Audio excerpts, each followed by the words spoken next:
Hello. I know there's two of us. Originally there was just one scheduled, but we unfortunately, and I am going to bring this up, the NDP who were scheduled to show up suddenly declined to show up all at once. So all of a sudden they didn't come here. So make your conclusions of that as you will, but they all confirmed, and then all of a sudden en masse they said they're not coming. So I'm filling in. It's important to note that, actually.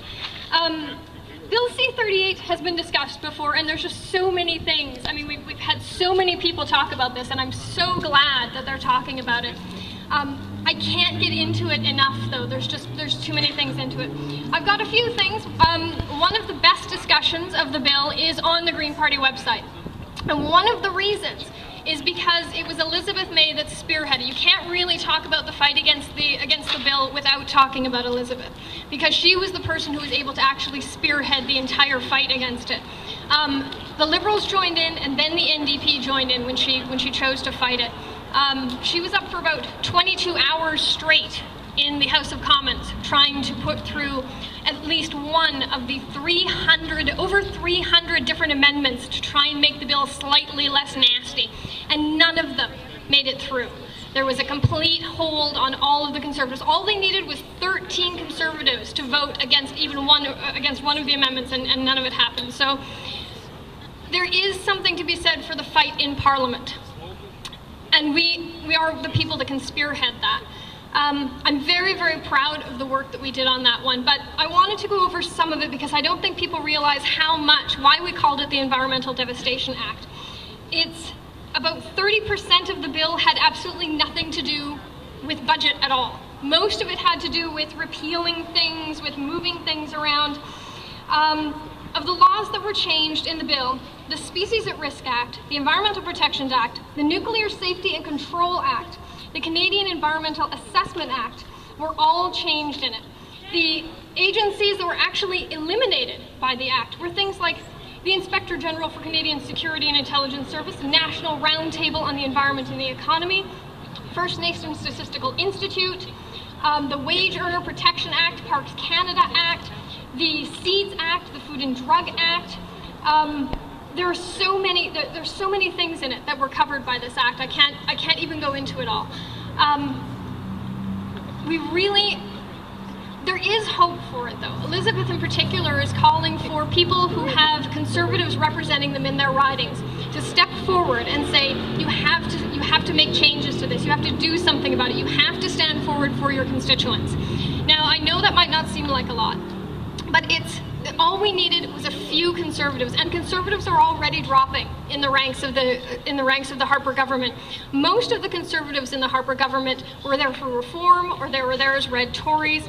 There were really a very small few of neocon radicals who have taken control of the government.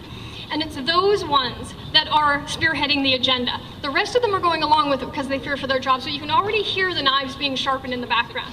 I think one of our best hopes to get rid of Harper is not necessarily the people speaking up, but having his own people take him down, because some of those people are already starting to drool at the concept of them leading the party or them getting more power.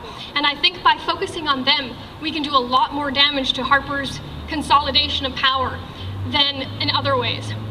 There was a few people talking about the political process here, and I wasn't really going to get into that as much. But I think it's really important, and I've discussed this before. I am absolutely in love with the social movement. I think this is one of the best gatherings ever. I am so empowered by this. I just love it. I love coming out here. I'm so thrilled that so many people are excited to be here.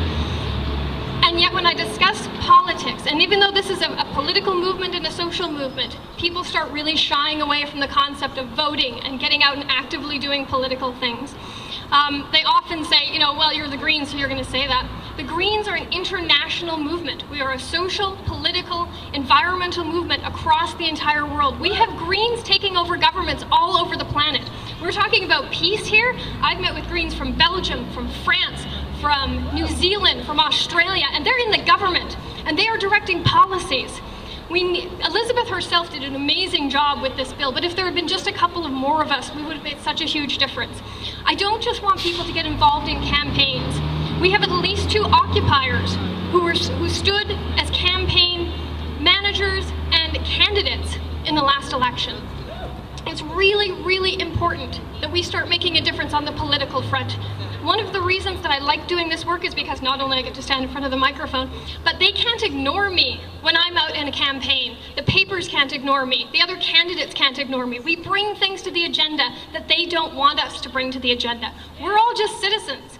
We don't get paid, we don't have a directive, we are all signed on to the Global Greens Charter, and we're all in this together, and we're all part of the same movement, but we have a bit more political clout than some of the rest of us. So I want all of us to start stepping forward. I want all of us to start saying, how am I going to make a difference in the political realm? I still want to see everybody out here, I still want to see all the social stuff, but I don't want to hear anybody saying anymore, oh, I don't vote, or I spoil my ballot, or what are we going to do about the political process? We have to change the political process from the ground up, and one of the ways we can do that is getting involved in the political process. So I've got cards for everybody. I want to see you start looking, what can I do to make that policy change? If you think nobody speaks for you, get up and speak for yourself, become a candidate, and we will back you 100%. That's exactly what Dari's done, and that's what I've done. And that is one thing we all can do. How can I start supporting the political process in a way that I want to see it go? And that's just one part, but I know that we all want to support Elizabeth, we all want to support each other, and we all want to start making the changes in that. If you don't like the Liberals, you don't like the NDP, you don't like the Conservatives, step up and say, this is what I do like. And people are going to start to listen to you. That's all I got.